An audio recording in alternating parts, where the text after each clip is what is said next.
நீ ஏன் நீயாக இல்லை?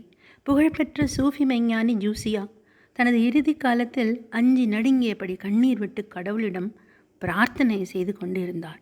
அதற்கான காரணம் என்ன? அவரிடம் கேட்கப்பட்டது. அவர் சொன்னார், இப்போது இறக்கும் தருவாயில் இருக்கிறேன். இறந்த பிறகு கடவுள் என்னிடம், நீ ஏன் மோசஸ் போல இல்லை என்று கேட்டால், நீ எனக்கு மோசஸின் தகுதிகளை தரவில்லையே, ஆகவே நான் மோசஸாக ஆகவில்லை. பதில் சொல்லிவிடுவேன் இப்படி, நீ ஏன் ரப்பி அஹிபாவாக ஆகவில்லை? நீங்கள் எனக்கு அஹிபாவின் தகுதிகளை தரவில்லை, அதனால் நான் அஹிபாவாக இல்லை. சரி, நீ ஏன் ஜூசியா போல இல்லை என்று கேட்டால் சொல்வதற்கு என்னிடம் பதில் இல்லை. எனது வாழ்நாள் முழுக்க நான் மோசஸ், அஹிபா அல்லது யாரோ ஒருவராக ஆசைப்பட்டேன்.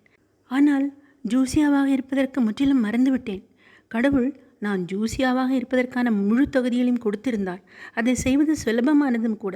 ஆனால் வெட்கி தலை குனிய வேண்டியிருக்கும் கடவுளின் முன்பு. அதை நினைத்து தான் அஞ்சி நடுங்கி அழுகிறேன்.